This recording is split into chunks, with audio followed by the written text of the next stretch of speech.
Ontem eu estava andando por Vitória, indo para a Serra, e eu passei em frente a um outdoor grandão, grande mesmo, desses maiores, e com uma programação da Reforma, né? Estava escrito lá, programação especial 500 anos da Reforma Luterana. Não era Reforma Protestante, era Reforma Luterana. E aí eu lembrei, por que eu não vejo outras igrejas comemorando a Reforma Protestante? É mais batista, presbiteriana, luterana. Eu não vejo outras igrejas comemorando. E estranho isso, né? Estranho, acho que as pessoas não conhecem a história da Reforma Protestante. Bom, nem o Theo conhece, ó, tá aqui embaixo, você não tá vendo. Bom, para você que não conhece a história da Reforma e não conhece a história da Igreja Cristã, dentre a morte de todos os apóstolos e a gente, e até hoje, eu quero indicar o livro História da Igreja Cristã, de Walker, da editora Haste. Esse livro é muito indicado, é usado em faculdade, e aqui tem tudo, tudo. Inclusive ele vem um pouco antes da Reforma, né? Até fala da época de Jesus, aí parte de um ponto depois da fase de Jesus até o nosso século. Hoje nós vamos comemorar 500 anos da Reforma Protestante aqui no vlog Palavras em Chamas e aqui no blog Palavras em Chamas. Tudo com a ajuda do Theo, que está aqui, resolveu atrapalhar. Então, bora pro vídeo.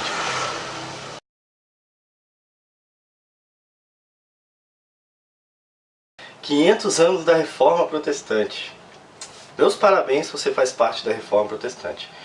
Bom, antes de começar, esse vídeo completa o programa Palavras em Chamas no blog, e o programa Palavras em Chamas no blog completa esse vídeo. Então, depois que você assistir aqui, pula pro blog, e se você já ouviu lá, e está vendo esse, então você já fez tudo. Bom, 500 anos de Reforma Protestante, de muito suor, de muita luta, incontáveis batalhas mesmo. Até hoje a gente continua protestando, a Reforma não acabou, ela continua acontecendo. E 500 anos depois, o que aconteceu com essa Reforma? Onde a gente chegou? Quando eu pensei nesse assunto, a minha mente automaticamente dividiu essa comemoração em duas partes, né? O lado A, daquelas igrejas que se manteve fiel à Reforma e a toda a teologia formada e tudo aquilo que ajudou o crescimento da igreja no mundo, no Brasil, muito também. E aquelas igrejas que são fiéis, que manteve, que se negam a aceitar as novas ideias, né? Essas igrejas estão separadas. Esse é o lado A. Do lado B nós temos o fato de que todo dia surgem 20 novas igrejas. Igrejas que estão desligadas de um processo de reforma. Igrejas que nascem com conceitos novos e que nascem a partir de brigas e que nascem a partir de missões também, o que é muito interessante, muito positivo. Mas igrejas que servem e que atendem a públicos específicos. Por exemplo, existe igreja que busca apenas os dons, existe igreja que busca apenas a música, existe igreja que busca apenas revelação e politicagem, entendeu? São coisinhas pequenininhas que parece que se multiplicam, igual pulga, né? Esse é o lado B, né? E é engraçado que esse lado B atrai muito mais as pessoas e se multiplicam por isso, porque atrai muito mais as pessoas, justamente por trabalhar aquilo que as pessoas querem, né? Não aquilo que o Evangelho ensina, não aquilo que a Bíblia ensina, a Bíblia ao todo, mas aquilo que as pessoas querem. Então, se você quer dom de línguas e dons espirituais, você sabe onde buscar. Se você quer ficar rico, ou ser curado, ou sei lá, você sabe onde procurar.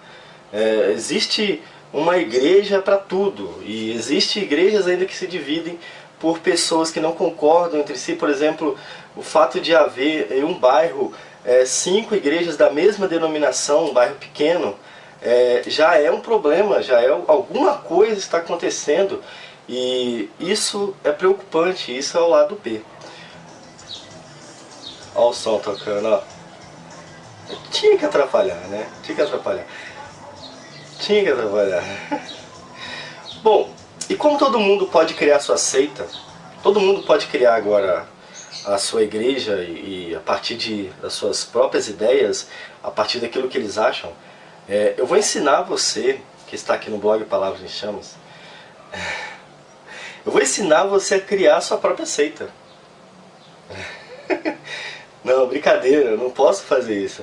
Mas eu vou ensinar você a identificar uma seita, não apenas para identificar, e não apenas para você julgar aqueles irmãos que se reúnem lá do lado da sua igreja, para que você saiba se você mesmo faz parte de uma seita ou não. Então existem 5 respostas, ou 5 pontos principais que podem entregar a sua igreja e a sua denominação. Então, e depois disso, a gente vai para o reverso desse pensamento. Então, depois que acabar o 5º ponto, não fecha não. Continua aqui. Então vamos lá para o primeiro ponto.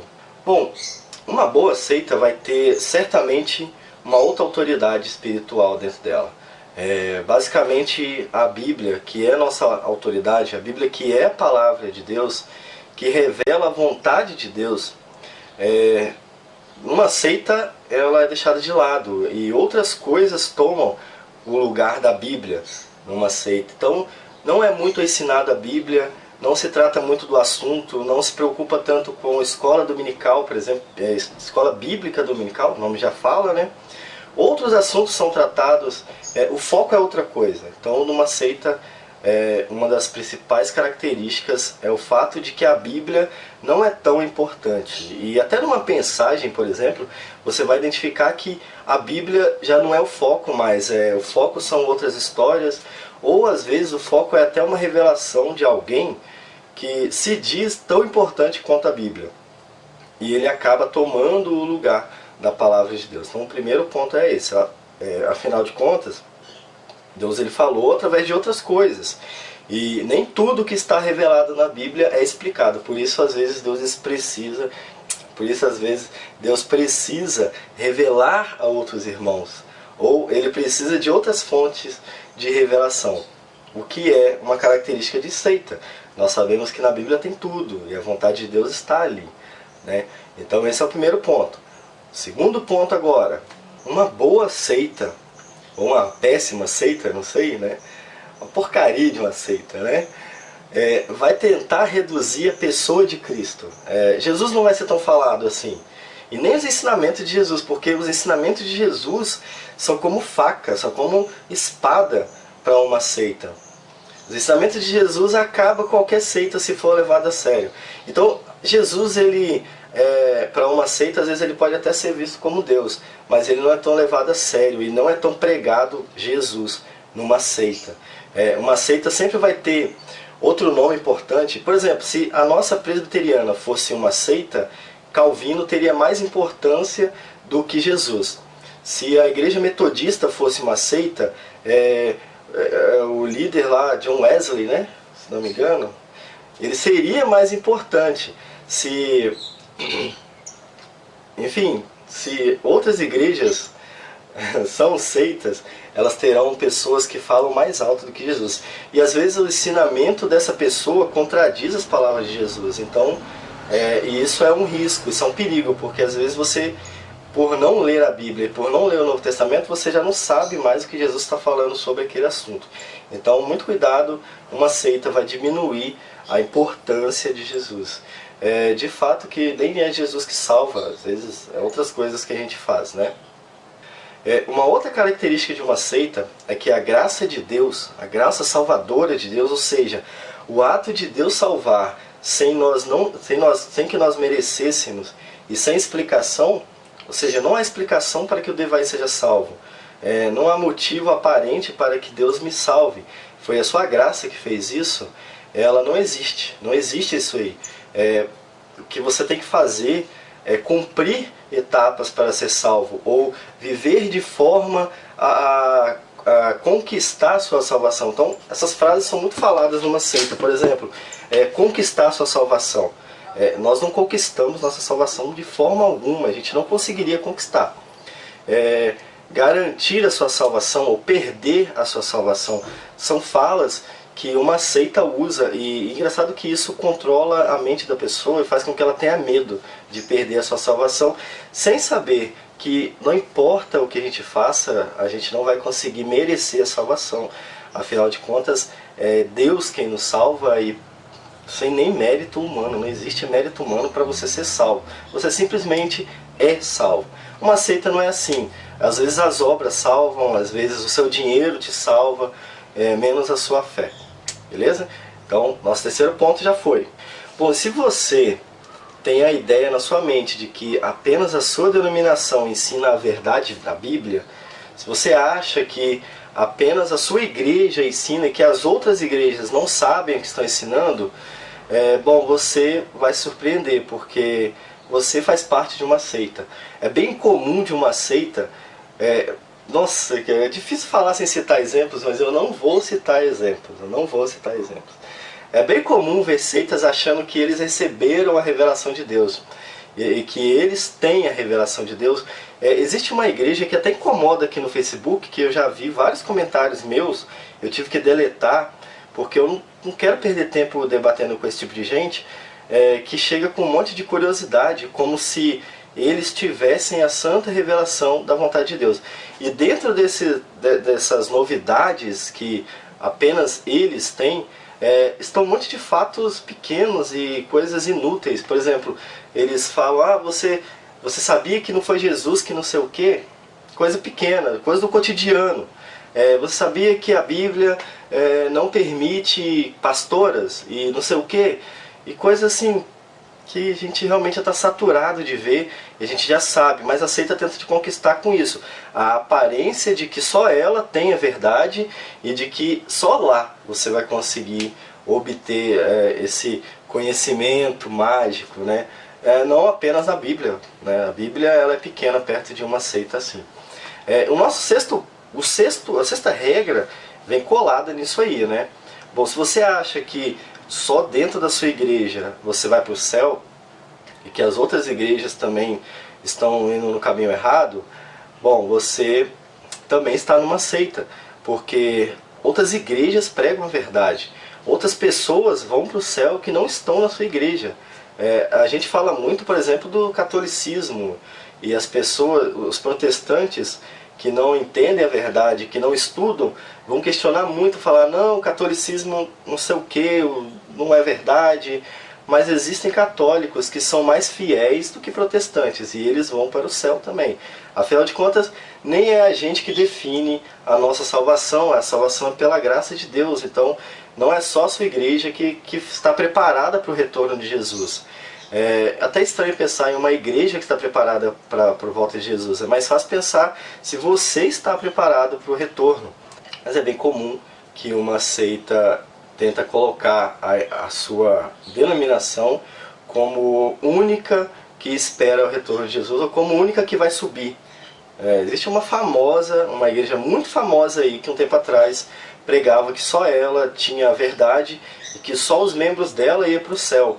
É muito conhecida mesmo, de repente você faz parte, eu não sei. Se você faz parte, pula fora desse barco que você está sendo enganado. Bom, existe um ponto extra. Existe um sexto ponto extra sobre seitas. Bom, é bem comum que uma seita ignore os ensinamentos de Jesus, como eu já disse na metade do vídeo. É bem comum que uma seita não se envolva com os ensinamentos de Jesus e que ela use muito o Velho Testamento, seja para pregar as suas leis, as suas vitórias, essas fantásticas vitórias do Velho Testamento, e seja como forma de enganar as pessoas e não mostrar a verdade, porque o Novo Testamento ele é muito mais fácil de entender do que o Velho Testamento. Se você for perguntar para uma pessoa que não lê muito a Bíblia, ele vai te falar, o Novo Testamento eu entendo melhor. Você pode até mostrar o texto, faz o teste, mostra um texto do Novo Testamento e mostra um texto do Velho Testamento. O Velho Testamento ele é mais difícil, exige mais de quem está lendo. Então uma seita vai ignorar todo o Novo Testamento, principalmente as cartas, porque as cartas elas lutam contra seitas e contra heresias da época e vão se concentrar no Novo Testamento, pregar, por exemplo, vitória financeira, para pregar vitória sobre demônios, para pregar o poder do homem, poder espiritual do homem. Elas têm que usar o Velho Testamento para pregar o enriquecimento. É só o Velho Testamento, não dá para usar o Novo Testamento para falar de enriquecimento. Então, teologia da prosperidade não pode usar, não consegue usar o Velho Testamento, o Novo Testamento todo, vai engasgar em alguma parte. Então, este é o sexto ponto, o ponto extra. Então observe na igreja que você frequenta, não importa se você está lá há 20 anos, 30 anos. Comece a observar que você vai perceber. Eu espero que você não perceba, né? Eu espero que você não esteja numa seita. Mas caso aconteça, preste muita atenção e saia o mais rápido possível, você pode estar sendo enganado. Bom, aí você pode perguntar, Devair, então 500 anos... talvez tenha um ateu assistindo, ou alguém que está com dúvida de ir para uma igreja ou não, vai ter esse questionamento. Vai 500 anos, e agora o que a gente faz com isso tudo? O que acontece agora? Então eu não vou para a igreja, ou eu saio da minha igreja? Não, guarda aí. Existe sim o outro lado, existe o lado que explica tudo isso. O fato de haver tantas igrejas, seitas ou não, e tantas denominações espalhadas a cada quilômetro, também tem que ser dividido por dois lados, o lado A e o lado B também. O primeiro lado diz respeito às pessoas que favorecem as seitas. Então, a culpa não é apenas de quem abre uma seita, de quem cria uma nova igreja. A culpa é das pessoas que estão lá, porque eles procuram essas igrejas. A gente não pode chegar numa igreja que procura só os dons espirituais e querer culpar as pessoas, os líderes apenas. Não, os membros, eles não estão em outras igrejas porque ali há o que ele quer, né? Ali é pregado o que ele quer. Então a culpa também é de quem está sendo enganado. Parece que às vezes o homem ele procura ser enganado, ele prefere ser enganado. Porque isso faz bem para o ego, né? É muito fácil, por exemplo, de dominar uma pessoa, e vou falar isso aqui rapidinho. É muito fácil de você conquistar uma pessoa massageando o ego dessa pessoa. Eu, por exemplo, tomo muito cuidado com isso, porque às vezes as pessoas vêm me elogiar e eu sei quem eu sou, eu sei que eu não sou nada, eu não estou no topo para mim pegar esse elogio e colocar no meu coração. Não, eu sou bem falho, eu erro bastante e às vezes eu fico até nervoso porque eu errei, né? Eu errei de novo. E isso me ajuda a não ser enganado. Mas é muito fácil você chegar para alguém que você quer enganar e começar a massagear o ego e fazer com que aquela pessoa confie em você, e depois você faz o que você quiser com ela. Então isso acontece nas seitas também, e nas igrejas. Eles pregam o que vocês querem ouvir, eles não pregam a verdade. Por isso eles não podem passar para o Novo Testamento, por isso eles não podem estudar com afinco o Novo Testamento. Por quê? Isso vai contradizer a intenção deles. Então a ideia de haver 20 igrejas por dia não é só culpa de quem faz, é culpa de quem segue também. Então, se você está na dúvida de ir ou não para uma igreja, procure uma igreja tradicional, aquela igreja que está no seu bairro há 40 anos e que só tem ela, daquela denominação. Por exemplo, uma batista. É comum ter uma batista no bairro, né? E ela está ali há anos. E é a mesma batista. É comum ter uma presbiteriana ou uma metodista, enfim, igrejas antigas, né? Que são comuns. Não vou falar o nome de todas, porque na verdade, se são 20 por dia, são 20 nomes por dia. Então deixa pra lá, vou falar só das mais comuns aí, né? Se eu não falei essa igreja, não vá achando que eu estou dizendo que ela é seita. Talvez ela até seja, mas eu não estou dizendo isso, né? O outro lado diz respeito ao fato de que Deus sabe que está acontecendo isso. Ele consegue não, gente. Jesus disse que isso iria acontecer. Ele disse lá em Mateus, Jesus ensinou isso. Ele disse lá que numa plantação de trigo, o diabo semearia sua semente e que cresceriam tudo juntos. E é isso que está acontecendo na plantação de Deus, que é a sua igreja. O diabo plantou a sua semente e elas estão crescendo juntos. E então o que você vai fazer sabendo disso? Pode ter certeza que na hora certa Deus vai mandar os seus anjos e vai arrancar a semente do diabo e vai colher nós que somos a igreja de Cristo, né? Então, dá medo? Dá. É mais preocupante estar numa seita do que estar, por exemplo, numa igreja tradicional vazia, que é bem comum agora as igrejas tradicionais perderem seus membros, mas é mais seguro estar numa igreja tradicional do que estar numa seita lotada de gente. Então a gente tem que tomar muito cuidado com isso, porque a gente às vezes é voltado a procurar uma seita. Cara, isso no meu coração, às vezes eu já pensei em procurar uma seita, mas ainda bem que o Espírito Santo não deixa que a gente faça isso. Bom, Paulo também ensina lá em Timóteo que no futuro, que não é exatamente no nosso, mas também no futuro de Paulo, que acontecia na época dele, essas igrejas surgiriam. Então, esse é o plano de Deus também. Deus, ele sabe o que está acontecendo, e é Ele que vai tomar conta.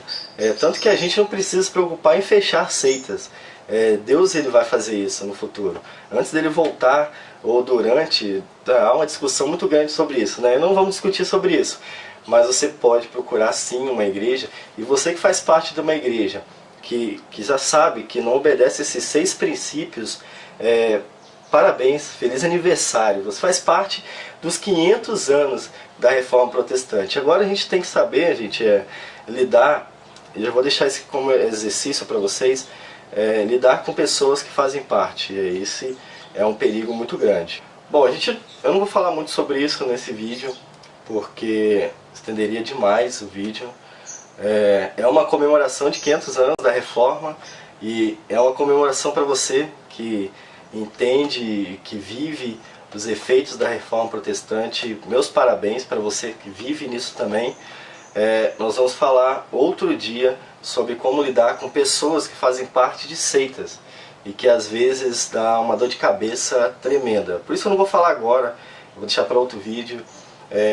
Antes de terminar, eu quero convidar você a continuar esse assunto lá no blog Palavras em Chamas. Isso porque o assunto lá é diferente. O assunto lá no programa Palavras em Chamas é outro. Tem tudo a ver com o que a gente falou até agora aqui. E também fazer parte do blog Palavras em Chamas, gente. Outra coisa, fazer parte aqui do nosso canal também, que está crescendo pra caramba. Eu disse que eu ia falar os 5 últimos inscritos no canal, mas nem deu tempo. Do dia 25 que eu gravei o programa Palavras em Chamas, até agora já entraram mais de 10 pessoas.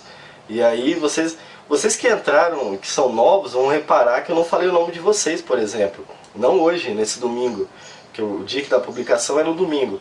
Mas eu não falei porque no dia que eu gravei já tinha 5. Aí no outro dia tinha mais 5, então não deu tempo de falar. O nosso próximo vídeo vai ser um unboxing e um review da Bíblia NVT, que é a edição especial.